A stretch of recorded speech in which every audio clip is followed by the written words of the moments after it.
I've got mine down there already. All right, I'll present Ross Aloisi. You ready? Ross, it certainly got a bit frantic there in the final exchanges of the game.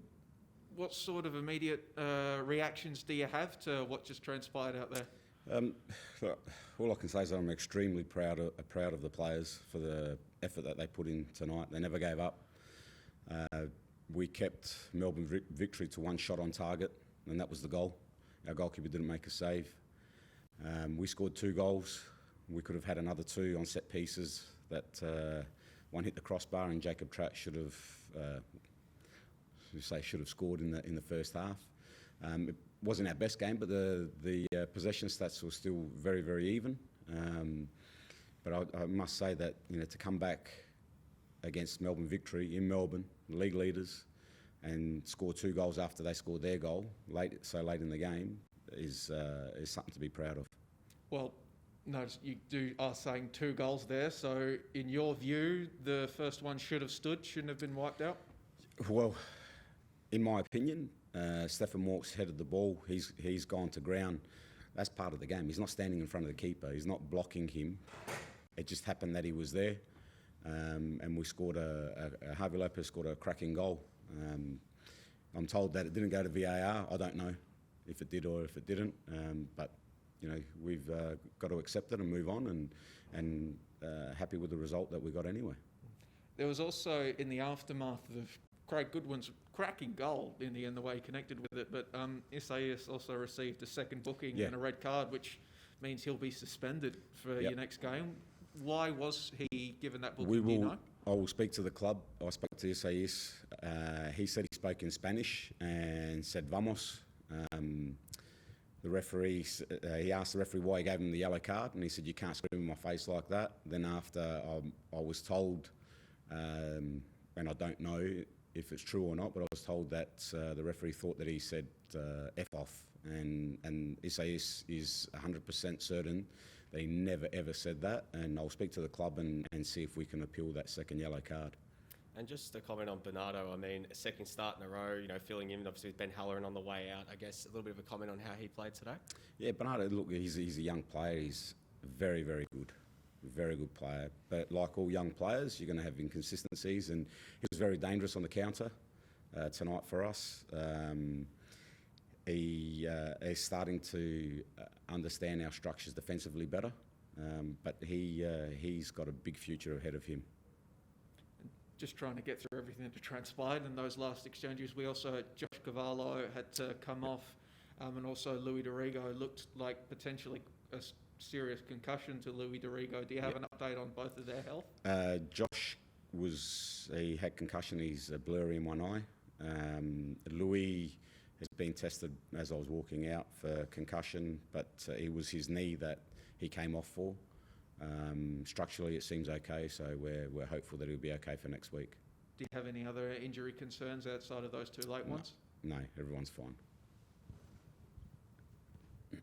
Just with respect to Joe Coletti playing up front for you guys tonight, he's never really seen a lot of minutes as a 9 in the A-League. So I guess, how do you adjust going forward with the combination of injuries, with Cassini Yengi out, Halloran leaving, now Bernardo having to really take on his kind of responsibility? How do you adjust going forward? It's difficult because George Blackwood is not ready to play 90 minutes.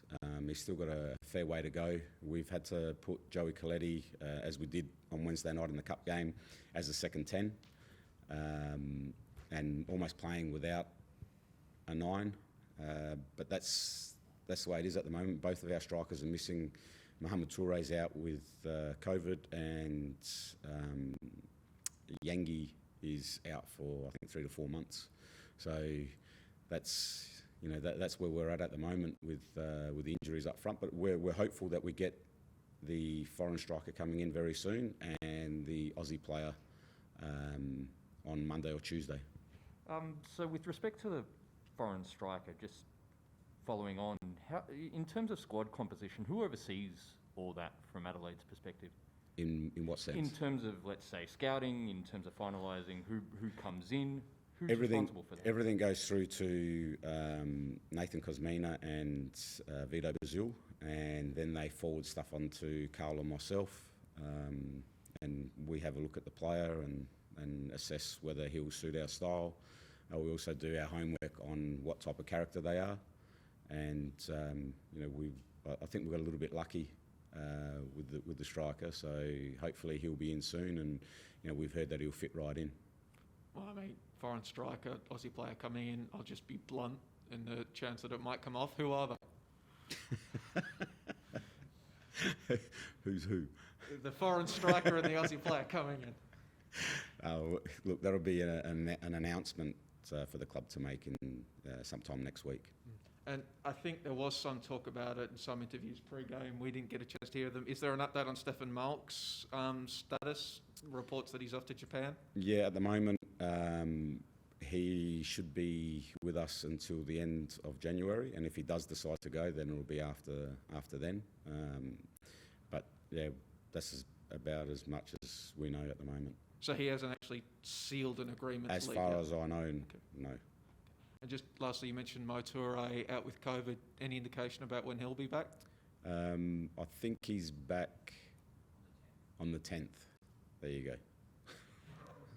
In terms of your boys that are out with COVID, what's the procedure look like for bringing them back into the squad? Do they have to undergo medical testing, check their Yes. lung capacity? Yep. What's that look like? I think they go and have the ECG done, and then they slowly brought into training once they're all cleared, and I think that's about it.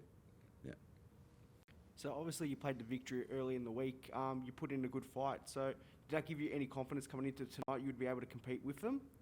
Yeah, look, the cup game on Wednesday night, I think we were very, very good. It was probably one of our best performances for the first 60 minutes of a game. But in saying that, we exerted a lot of energy as well, and we've got some older players in the team and some younger ones as well. And we knew that it wasn't going to be easy to come here, but we did take a lot of confidence out of that game because we played some really good football and had, I think, 60% possession to their 40, and had quite a few shots at goal as well. Disappointed that we lost the game, but we are playing against Melbourne Victory, who are in really good form at the moment.